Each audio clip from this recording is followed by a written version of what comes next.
90.8 MHz. Radio Kédou. Radio Kédou, le journal avec Sotelma Malitaire. Bienvenue sur le réseau Kédou pour cette édition en sommaire. Le haut représentant du président de la République pour le dialogue inclusif intermalien, M. Modibo Keïta, a présenté les grandes lignes de la feuille de route pour les futurs pourparlers. Il a été reçu en audience par le Premier ministre Moussa Mara. Les deux hommes ont échangé sur le processus de dialogue qui débute ce mercredi à Alger.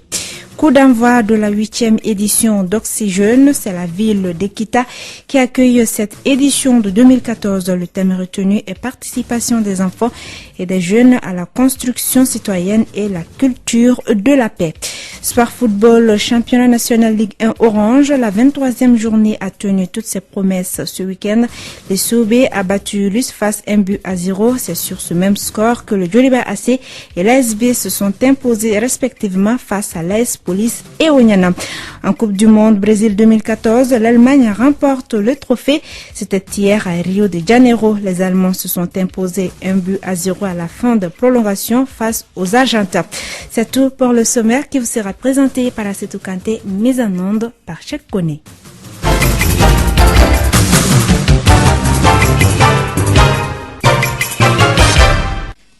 Mesdames et messieurs, bonsoir et bienvenue à cette édition.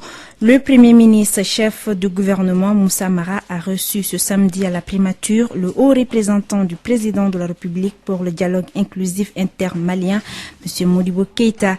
Le but était d'échanger autour du processus de dialogue qui va démarrer ce mercredi 16 juillet à Alger. Au cours de cette rencontre qui s'est déroulée en présence de plusieurs membres du gouvernement, M. Modibo Keïta a présenté les grandes lignes de la feuille de route pour les futurs pourparlers. La délégation malienne quitte Bamako ce lundi dans l'après-midi. Moussa Mara nous donne plus de précisions sur les discussions d'Alger, des propos recueillis par Kassim Traoré.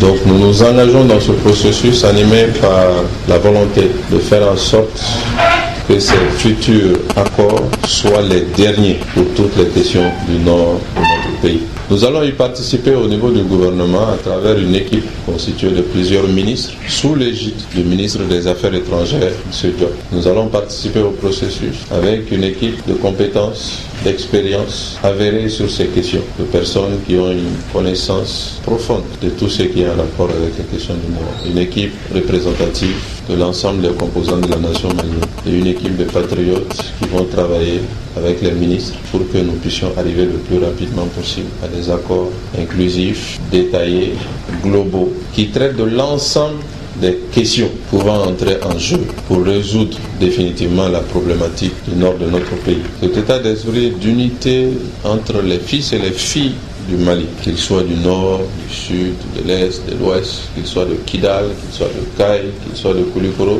qui tous unis devraient se tourner définitivement vers l'entente, vers la paix, vers la réconciliation. Et devraient se tourner définitivement vers la nécessité de bâtir ensemble un avenir pour nos enfants. Et cet avenir, nous ne pourrons le bâtir que dans le don de soi, dans le sacrifice mutuel, dans les efforts que chacun doit faire en allant vers l'autre.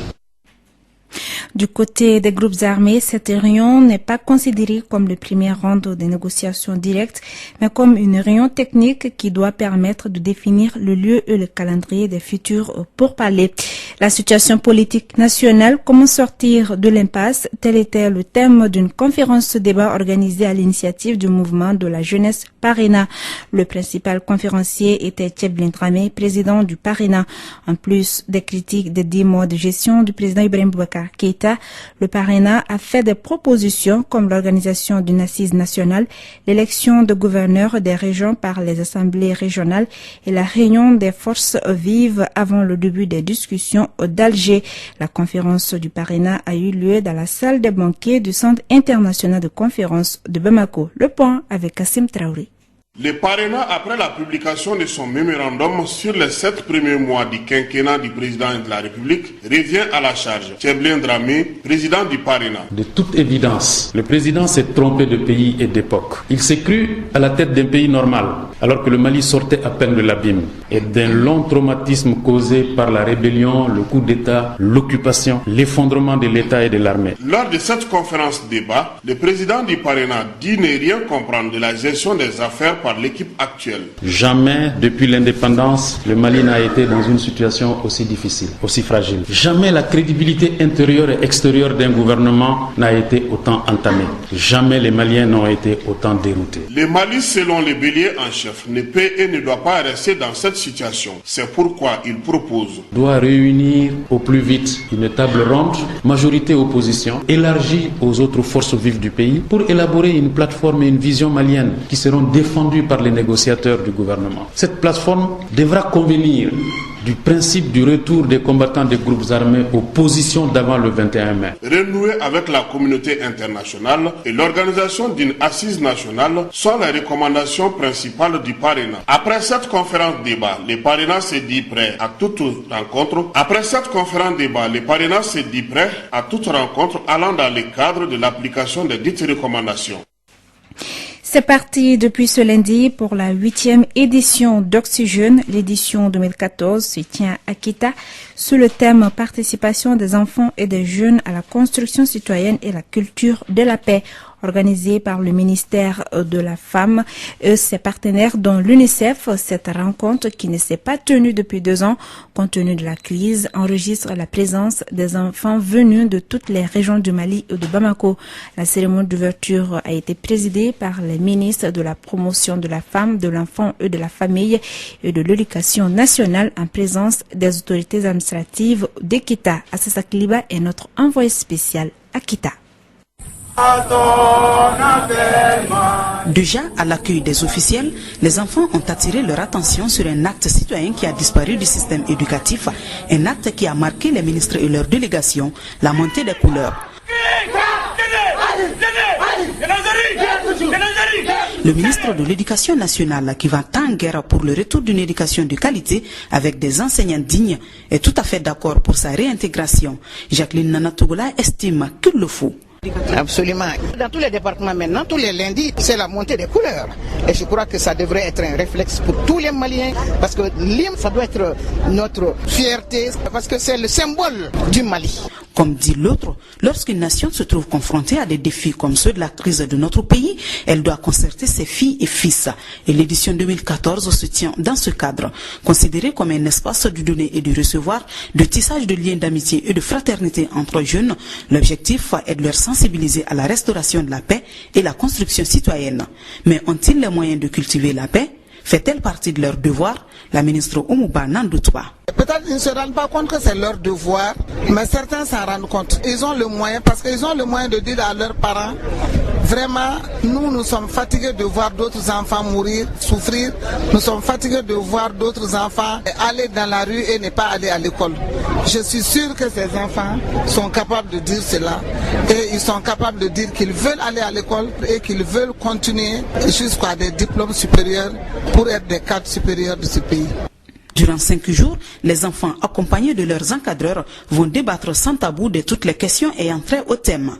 Comme pour dire qu'avant de réclamer ses droits, il faut faire face à ses devoirs. Et ça, les enfants du Mali sont en train de l'inculquer dans leur quotidien. Assassa Kiliba, Kita, Radio Klitou.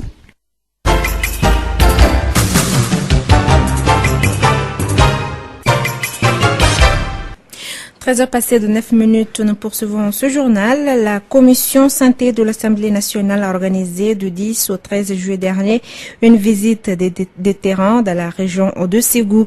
L'objectif de cette visite était de toucher du doigt certaines réalisations de World Vision Mali, notamment le programme de prise en charge de la malnutrition aiguë et le programme de développement zonal de Kemprana, suivant ce reportage de Fanta Diakité. Cette visite de terrain a été l'occasion pour la délégation venue de Bamako de voir les différentes réalisations faites par World Vision dans la région de Ségou, précisément à San, Tomiyan, Ouan et Kemparana. Pourquoi le choix de ces zones parmi d'autres zones d'intervention de World Vision Mali? Dr Kenny Mark Guindo, coordinateur national de la campagne Santé les enfants d'abord. Mais l'une des raisons fondamentales, c'est que nous avons un programme de prise en charge de la malnutrition aiguë dans la base de sang. Il y a le cercle de sang et le cercle de Tomian qui fait partie chez nous. Donc il était important pour nous de montrer ce que World Vision est en train de faire auprès du gouvernement par rapport à la prise en charge de la malnutrition, qui est un élément très important dans la réduction de la mortalité infantile. Dans le souci d'atteindre les objectifs du millénaire pour le développement, qu'est née la campagne Santé les enfants d'abord. Ce programme est soutenu par un plaidoyer fondé sur une forte volonté politique, d'où cette visite des parlementaires dans certaines zones d'intervention de World Vision. Honorable Madame Fomba Fatoumata Nyamele de la Commission Santé et Action Sociale de l'Assemblée nationale. L'espoir est permis vraiment parce que World Vision a déjà fait un grand pas. Les réalisations que nous venons de voir, les activités marchent à merveille. Les agents sont suffisamment formés pour vraiment bien accomplir leur mission. Je pense que c'est ça le socle. Nous osons espérer que vraiment ces objectifs seront atteints parce que nous avons des partenaires sûrs et qui sont vraiment bien engagés pour nous accompagner. Cette visite permettra sans nul doute aux parlementaires, y compris ceux de Tomia et Kemparana, de s'engager dans un plaidoyer auprès du gouvernement pour une amélioration de la santé de la mère et de l'enfant. Dr Kenny Mark Guindo.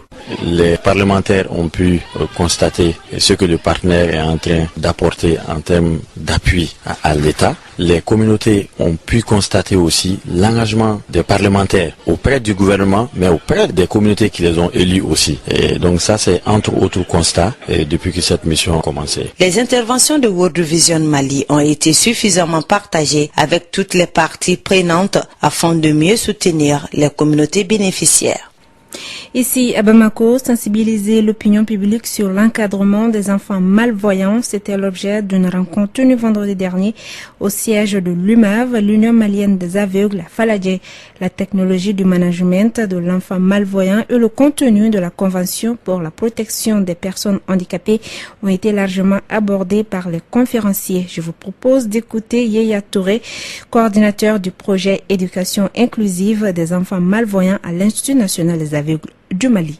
Une fois que l'optométriste, qui est le seul médecin assermenté pour affirmer que l'enfant est basse vision, pose son diagnostic, il l'équipe avec des lunettes, avec des télescopes, des max loop, et il arrive à continuer l'écriture des voyants que nous appelons le noir. Et ce résidu visuel, plus l'enfant l'utilise, comme on le sait, les organes qui travaillent ne s'astrophient jamais. À force d'essayer, à force d'être dans un emplacement dans la classe qui lui permet d'avoir le maximum de lumière et que le maître écrive en gros caractères, il va préserver, améliorer et restaurer le résidu visuel.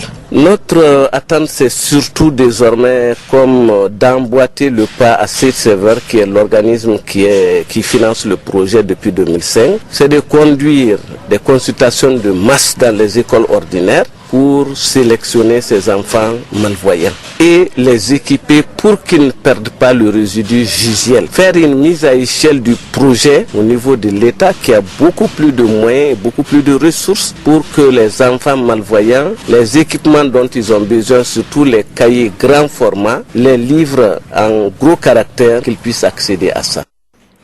La Chambre de commerce et d'industrie du Mali a procédé ce week-end à la pose de la première pierre d'un siège de standing à la délégation régionale de la Chambre de commerce et d'industrie de Kaya. La valeur de ce bâtiment s'élève à 330 millions de francs CFA. La cérémonie était présidée par le ministre du Commerce, Abdul Karim Konaté, en présence du ministre de l'Industrie et des Investissements et du ministre de la Culture et l'ensemble des autorités administratives et politiques de la région de Kaya. Boubacar Niane depuis Kaya. Ce bâtiment dont la réception est prévue dans 6 mois sera bâti en plein centre-ville de Kaya sur une superficie de 27 arts pour un coût total de 330 millions de francs CFA. Le choix de construire cet édifice dans la cité des rails n'est pas fortuit. Le président du collège transitoire, Mamadou Konaté. Kaya est le signe de la modernité économique du Mali. C'est ici que tout a commencé en 1906 avec une chambre de commerce qui représentait tout le Soudan français et le Haut-Sénégal. Aussi sommes-nous très fiers aujourd'hui de matérialiser la survivance de cette institution en conformité avec le contexte actuel. Nous avons choisi CAI également parce qu'aujourd'hui, cette région est en train de reprendre le rôle premier qui était la sienne. Récemment, les statistiques nous ont montré que cette région est aujourd'hui le premier contributeur du PIB malien devant Bamako. Les travaux qui seront exécutés par l'entreprise Volcan Negos comprennent une salle polyvalente de 250 places devant abriter les forums, les ateliers de formation ainsi que les séminaires et un rez-de-chaussée pour le grand public. Boubacar Niane, Radio Clédou, Kaï.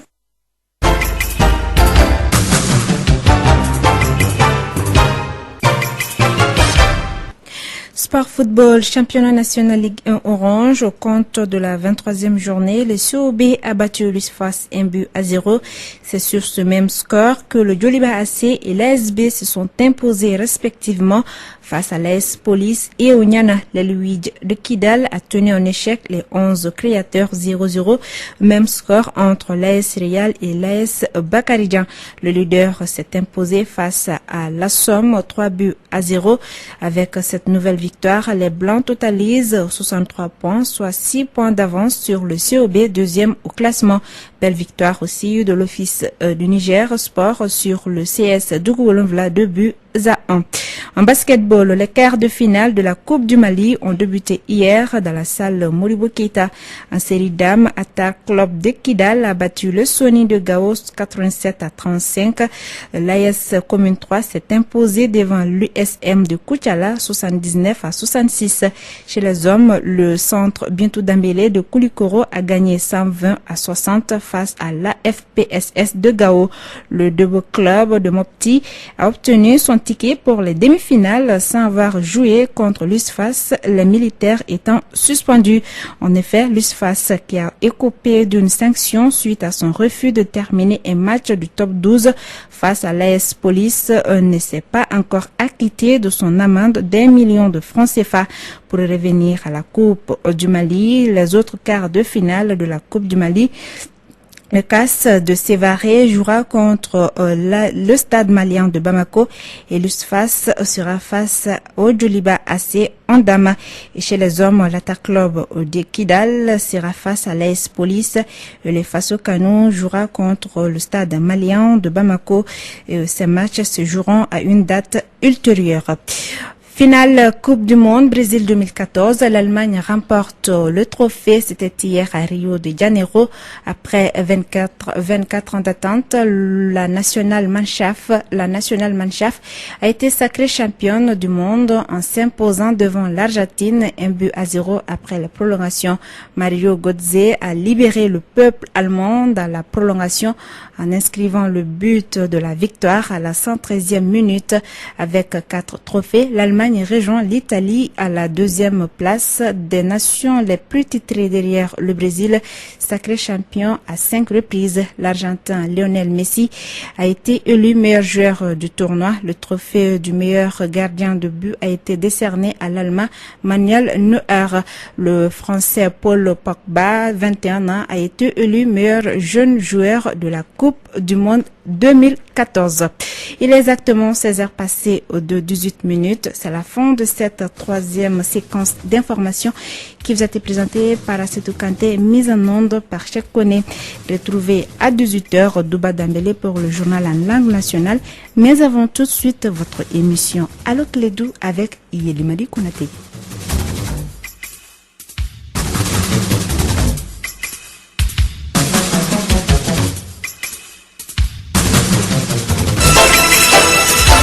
Radio Clédou, le journal avec Sotelma Malitaire.